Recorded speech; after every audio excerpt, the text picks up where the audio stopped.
Мы рады вас приветствовать на канале Якутия-24. Это проект «Испытано на себе». В целом мы живем в таком регионе, где зимний период отрицательной температуры более продолжительнее, чем в остальной части России, да и вообще в целом мира. И для нас как никогда актуальна любая информация о холоде и о его воздействии на различные, в том числе, материалы.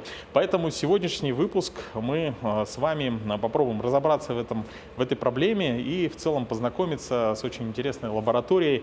И я на себе испытаю роль младшего научного сотрудника. Ну, а чтобы еще ближе познакомиться с этой темой, я сейчас хочу вас познакомить с Николаем Шадриновым, заместителем директора по научной работе Института проблем нефти и газа, кандидатом технических наук. Николай, здравствуйте. Здравствуйте. Николай, расскажите нам в целом, наверное, про историю института и вообще в целом о вашей деятельности. Институт наш называется Институт проблем нефти и газа Сибирского отделения Российской академии наук. В настоящее время в наш институт входит Федеральный исследовательский центр, Якутский научный центр СОУРАН. И что касается данной проблемы, то тематикой мы занимаемся более чем 50 лет. Потому что раньше, в 80-х годах, все начиналось в 70-х годах при Институте физико-технических проблем, тогда еще Сибирского отделения Академии наук СССР, была группа авиатранспорта, которая преобразовалась в группу, в лабораторию механика разрушения полимеров, в отдел и так далее.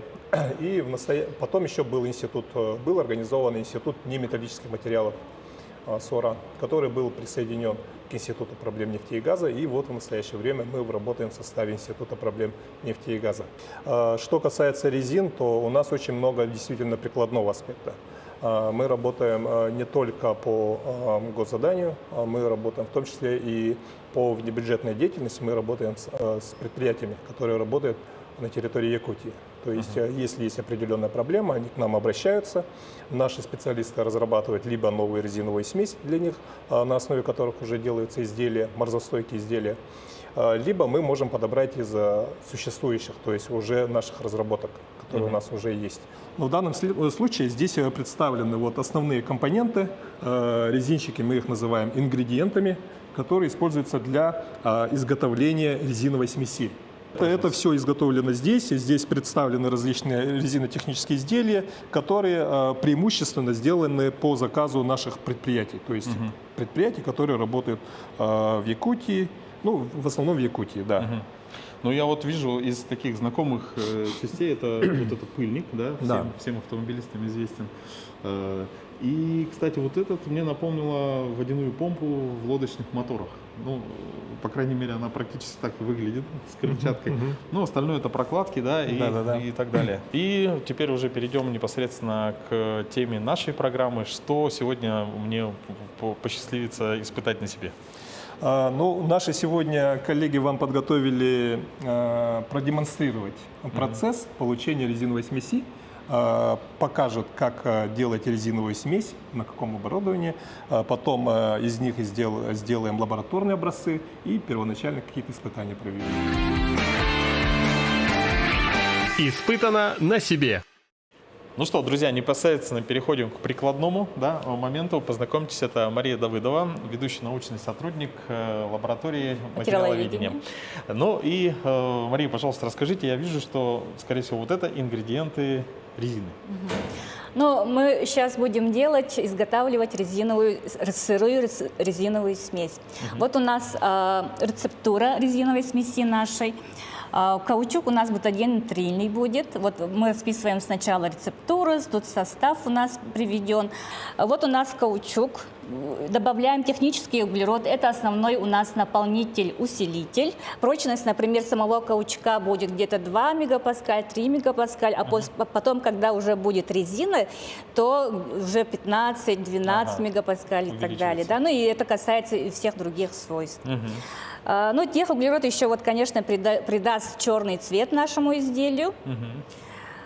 Следующий у нас компонент, например, будет Давайте расставим в том порядке, в котором будем да. загружать. Когда Например, начнем вот с каучук. каучук отсюда взяли, да, техуглерод, сразу потом пойдет пластификатор, он как раз-таки ингредиент, который повышает, влияет на повышение морозостойкости резинотехнических, резин. Вот он как бы один из главных, можно сказать. Да, в один из нашем главных, регионе который будет ингредиентов. влиять на морозостойкость. И еще пластификатор улучшает перерабатываемость каучука. Ага. Ну и главный еще у нас компонент – это вулканизирующая система. Сюда входит, например, агент – это сера желтого цвета, да, и ускоритель вулканизации, тоже ингредиент, который влияет на процесс вулканизации. Там. Ну и вот последовательно будем вести. У нас вот карта смешения тоже расписана, продолжительность введения этих ингредиентов, да.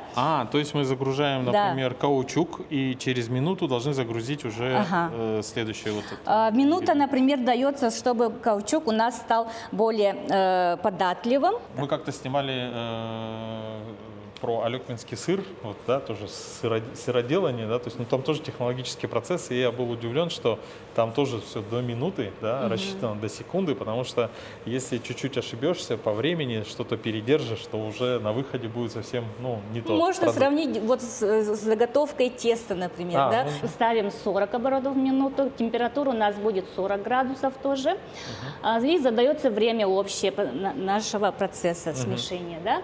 Ну и включаю. Берем уже наш каучук и начинаем вводить в нашу камеру. Это у нас лабораторный резиносмеситель. Объем камеры 50 кубических сантиметров. Ну и вот так начинаем вводить Слышно, наш... уже как будто кипит, да? Или что это? Ну тут вот внутри имеются два ротора. Это ротор. Да. Он перемалывает, как мясорубка. Ну да, типа. Так, ну и ждем, вот загрузили каучук наш, ждем Ждем 1 минуту. минуту. Технический углерод. Это, я правильно понимаю, как сажа, да? Сажа. Вот давайте. Потихонечку сыпем, да? Весь, да?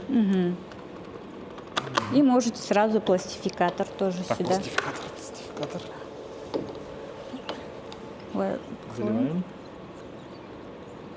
Вообще, в целом, вот эта смесь, это базовая, да? То есть Это стандартная резиновая смесь. Тут как бы минимум ингредиентов находится, да, в составе.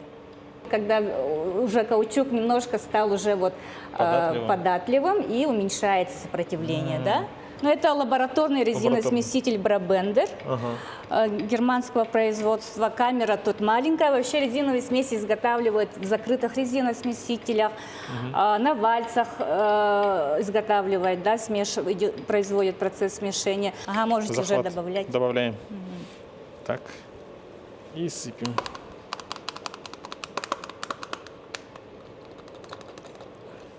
Тут от скорости оборота Надо тоже вот это все вот так зависит. Вот щик туда, да, чтобы все попало, да, по стенкам.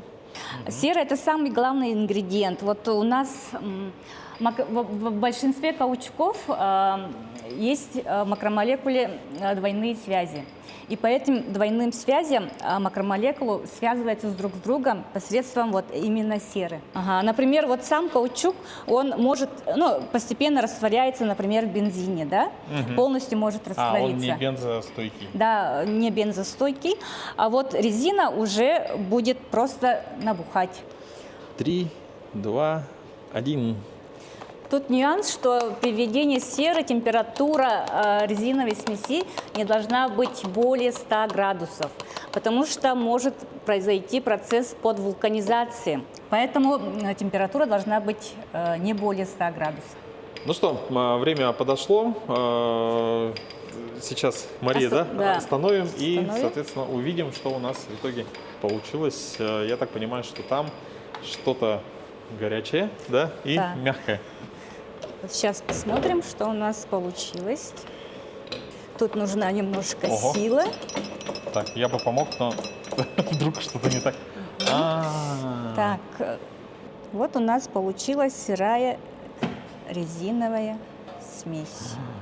Слушайте, я как это, ну, если бы я был кулинаром, то внешний вид бы Мы было бы щас как будто это- что-то подгорело. Но, друзья, у нас получилась сейчас мягкая резина, да? То есть она такая- Нет, это еще не резина, а резиновая сырая смесь. резиновая сырая смесь. То есть это еще не весь процесс. Да. Друзья, ну что, следующий этап. Здесь у нас вот этот материал, который получился где я добавлял, да, ингредиенты, но были еще несколько закладок, да, для того, чтобы поместить в пресс-форму далее, да, вот нашу сырую, да, резину, нужно ей придать форму листа, Да. да, то есть нужно его провальцевать. Вот, поэтому мы переходим в другую часть лаборатории, где нас уже ожидает инженер Алексей.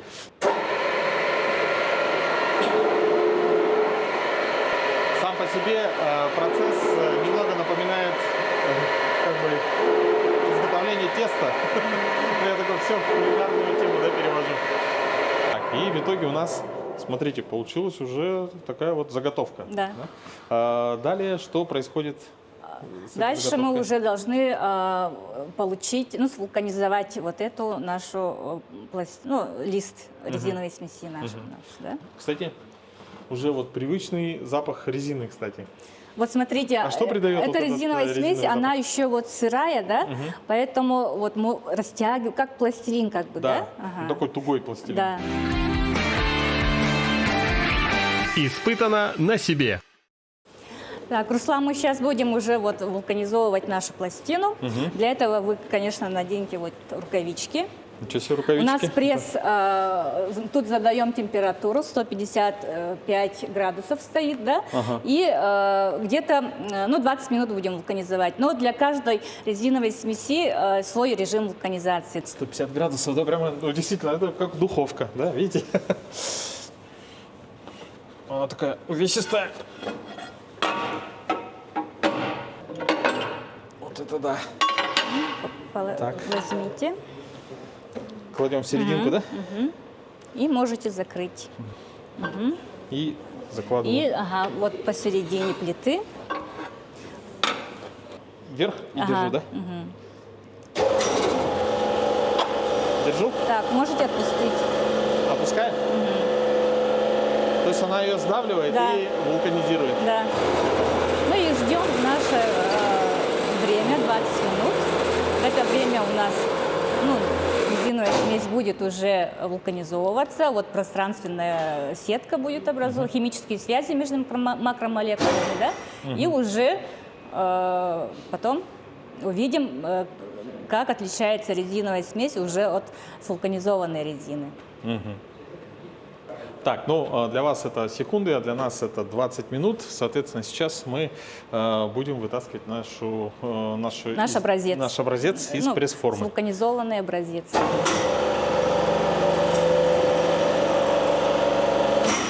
Так, Проделывайте то же самое. немного как будто в пасти льву. Так, сейчас. Так, также открываю, да? Так, мы получили образец в виде пластины для дальнейших испытаний. Испытания проводят после вулканизации по истечении суток. Резина должна конденсироваться, типа, да? Поэтому, например, должны проводить на следующий день, например, испытания, а не сразу после этого. Так, друзья, для вас это будет несколько секунд, а для нас сутки. Друзья, ну, я думаю, что вы поняли, что это шутка, да, у нас, конечно, съемочный процесс, поэтому мы не будем ждать сутки, у нас есть уже, то есть готовый, как сказать, прошедший подготовку Вулканизированная пластина. резина. Потрогайте, кстати, вот уже отличается от сырой резиновой смеси. Да, ее уже не порвешь, она уже такая, такая плотная, это и есть Ну да, настоящая это уже резина. резина, да. Ну да. То есть мы кладем пластину сюда и берем вот такую вот специальную вырубной нож называется. Почему такая форма? И я так понимаю, что это уже для дальнейших экспериментов. Да, Да, это мы будем испытывать, например, упругопрочностные свойства, да, и все это гастировано, и поэтому нужна именно такая лопатка типа 2, по ГОСТу нужна, да, и будем вот получать образец в виде лопатки. Значит, я ставлю Нужно да? вырубить 6 штук. 6 штук? А тогда надо прямо очень ровненько, да, выставлять? Да.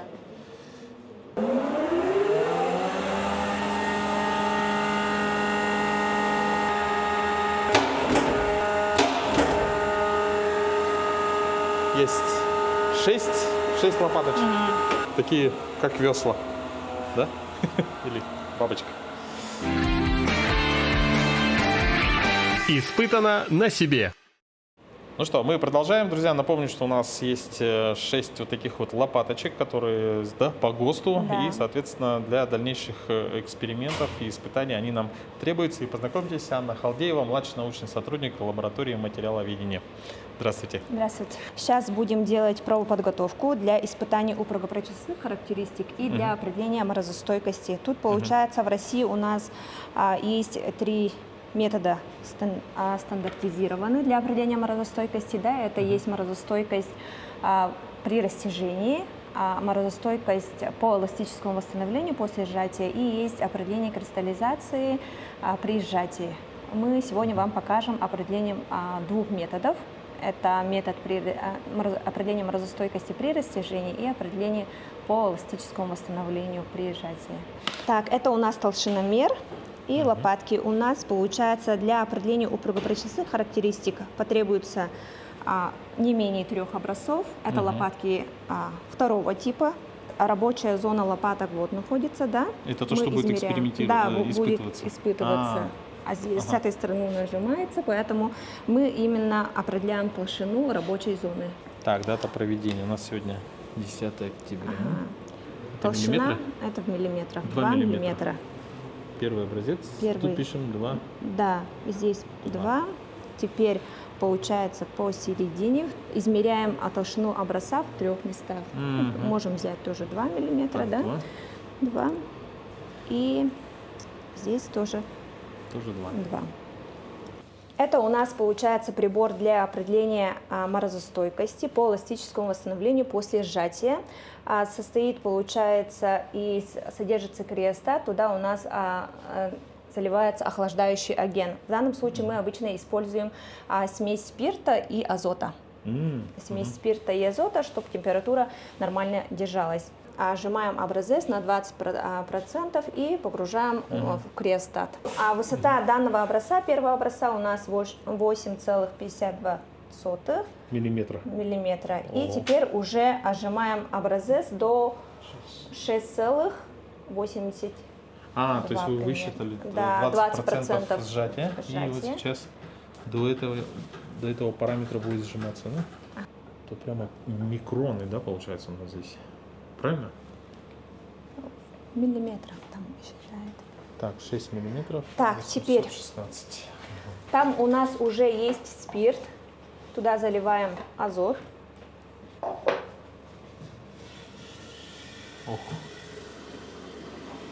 Вот это да. Температура азота, напомните, пожалуйста.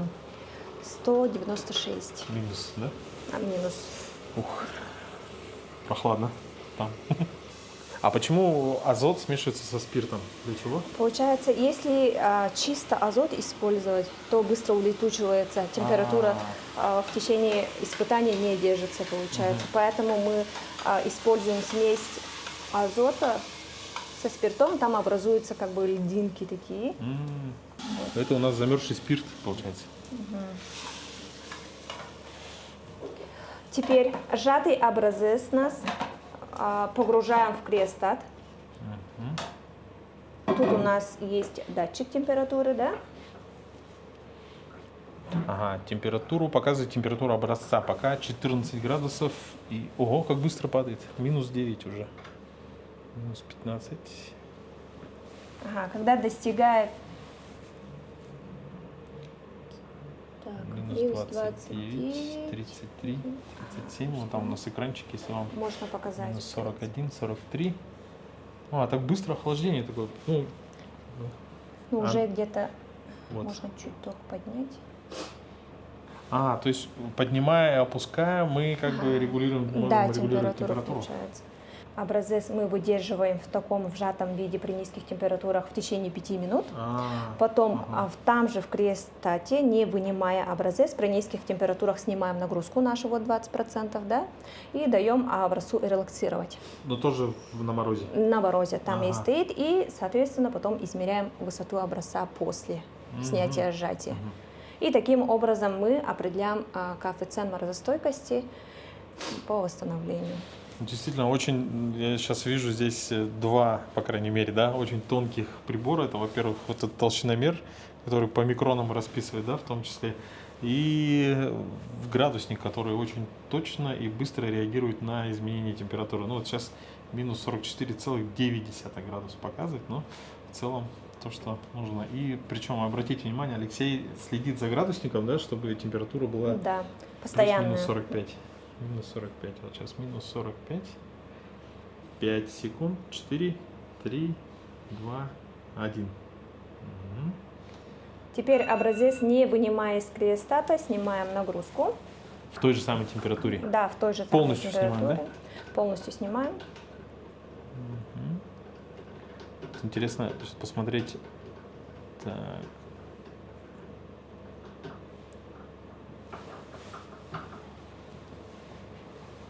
Ага, также держится та же температура. И сколько мы в ждем? течение 3 минут. минуты.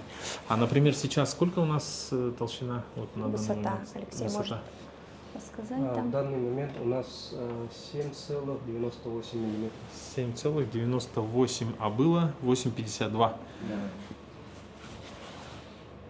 Это около миллиметра, да, у нас сейчас. И за 3 минуты сейчас, соответственно, наше резиновое изделие должно Релаксировать.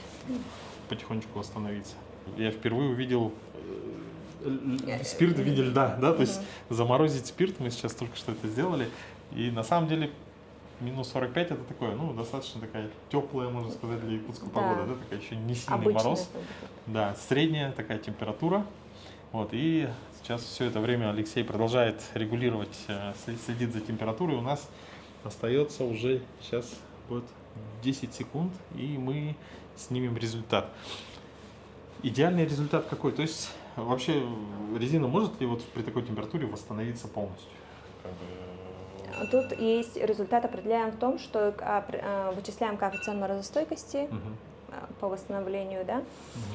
И если в данной температуре у нас коэффициент будет выше 0,2, то получается данная резина у нас выдерживает температуру, вот данную температуру. Так, ну что, сейчас уже вытаскиваем образец, уже, как видите, нет такого, да, эффектного пара, дыма.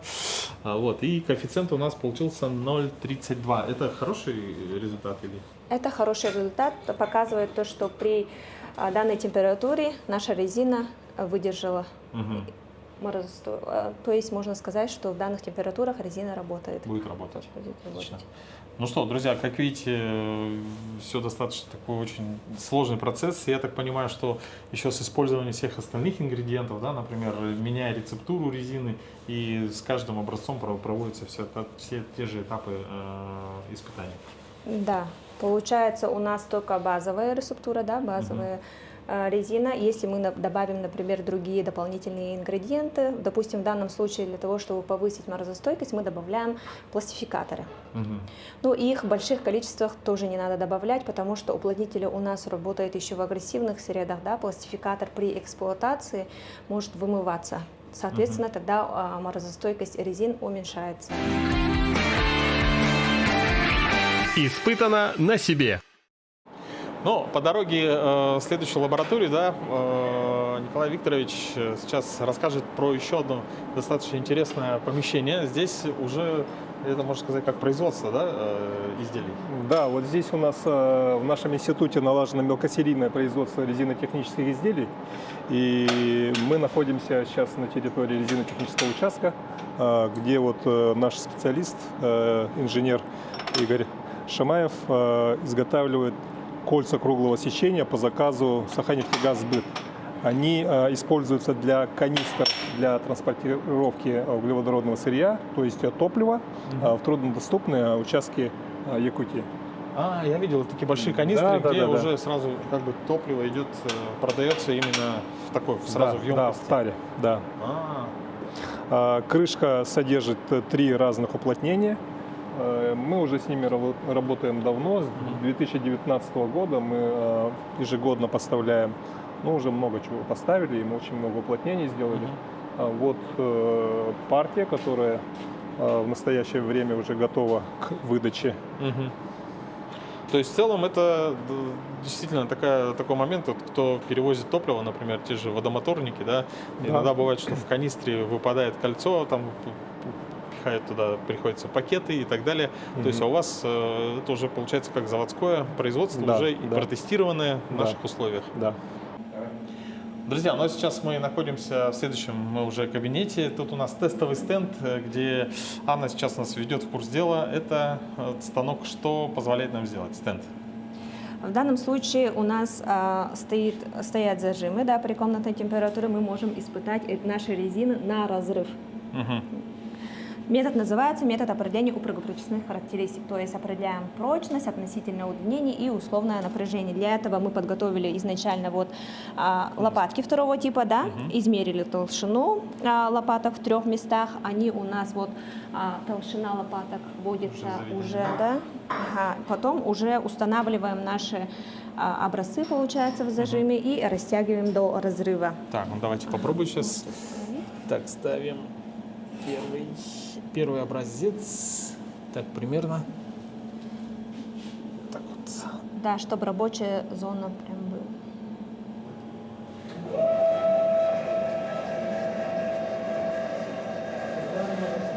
Ого. Ой-ой-ой. Ага. Произошел разрыв. И результаты сразу график, даются да? вот сюда. И насколько это хороший результат? Так, у нас получается прочность где-то больше 6, да, мегапаскаль, удлинение 160, ну, где-то 150 с чем-то. 150 с чем-то. Но получается, для морозостойких резин прочность должна быть выше 9 мегапаскаль. Это у нас получается базовая ресурсура, да? И, соответственно, когда мы добавим дополнительные ингредиенты, сделаем промышленную резину, то, соответственно, прочность у нас поднимется. То есть и относительно удлинения. Все это один из тех тестов, который позволяет нам Да, можем- улучшить рецептуру. Ну а сейчас практически на том же стенде, да, но с небольшой подготовкой мы проведем тест на морозостойкость. Так, давайте. Следующий метод определения морозостойкости называется метод определения морозостойкости при растяжении. А что там делается? Там сначала у нас образцы тоже в виде лопаток. Измеряем толщину, берем самую тонкую, определяем нагрузку при комнатной температуре, да, потом при данной нагрузке мы будем держать наши образцы при комнатной температуре и при низких температурах, получается. И, соответственно, определяем удлинение наших образцов при данной нагрузке при комнатной температуре. И Потом уже устанавливаем камеру, получается, да, задаем определенную температуру, и потом при той же нагрузке те же образцы мы на удлинение держим. Ага, то есть нам сейчас еще раз И потом понадобится этот стенд в этом виде. В этом виде, при хорошо. комнатной температуре. Вкручиваем. Правильно, да? Да.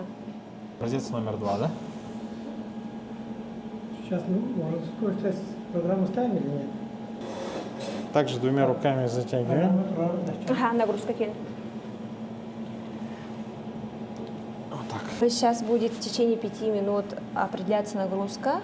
Потом для каждого образца будем выдерживать эту нагрузку и растягивать образец под этой нагрузкой. То есть сейчас при комнатной температуре нагружаем, потом то же самое делаем замороженный. Нет. Эту нагрузку мы снимаем для одной серии, как бы по самому тонкому образцу. И потом при данной нагрузке будем удлинять наши образцы, ну, растягивать, получается, при комнатной температуре. И под этой нагрузкой будем также в камере. Будет потом сравниваться. Да, сравниваться результат. будет. Хорошо. Так, сейчас Александр Алексеевич запустил следующий тест. То есть у нас идет медленное натяжение, да? Со скоростью 10 миллиметров в минуту. 10 миллиметров в минуту. Можно 100% протянуть, 50 миллиметров тянуть. То есть на 50 миллиметров должна растянуться наш образец И остановиться. и остановиться. И там определяем нагрузку. Какая нагрузка была? Еще раз. 56 примерно. Траверс остановилась, удлинение 100%. И определяем нагрузку. Вот она. 54 и... Где-то 54,5. Где-то. Там сейчас уже идет этот самый. Отыгрывает, да, резина? Да, резина отыгрывает. И уменьшается. Крутим, да. 54,5. 55 было. Сейчас снимаем Вот, сейчас, образец. как видите, друзья, видите, да, резина была подрастянута, и вот в исходном положении вот так вот она изогнулась. Снимаю, да? Снимает, да. Так, старший, говорю, младший научный сотрудник принимается за дело. Так, эту в эту сторону. Угу. Этот образец нам уже не нужен, да? Да, не нужен. Ага. Нет, по идее, этот образец там же устанавливается. Туда же, Да. в криокамеру, Но в холодную. данный образец сразу не испытывается. Даем отдыхать какое-то время, потом только можем испытывать. И сколько времени? Обычно после На следующий снятия день там нагрузки, обычно делают. То На есть следующий нужно день. подождать Да. сутки. Сейчас, друзья, мы видим, что у этого стенда есть также вот такая вот камера. Это такая, ну, я, если может, вряд ли ошибусь, если назову ее криокамерой, потому что там будут охлаждаться образцы. И мы, кстати, сейчас пропустили один из тестов. То есть при комнатной температуре делается еще один тест. Мы с вами выяснили нагрузку, да, растяжение и, соответственно, выяснили длину.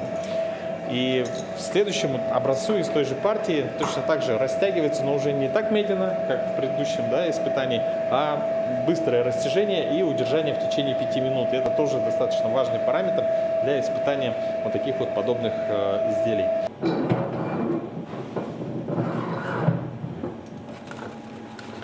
Минус 60 поставим, чтобы там в камере как-то что-то видно было.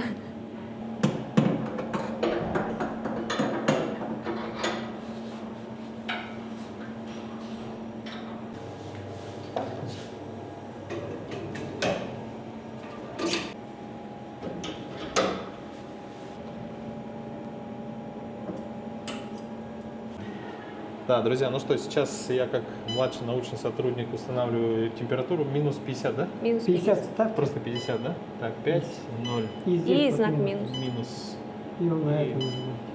Вот установилось ага, минус минус 50. 50. И нажимаем пуск.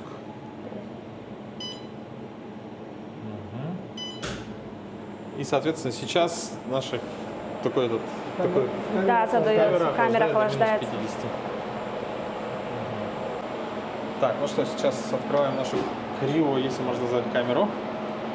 Далее у нас образец следующий, номер 3.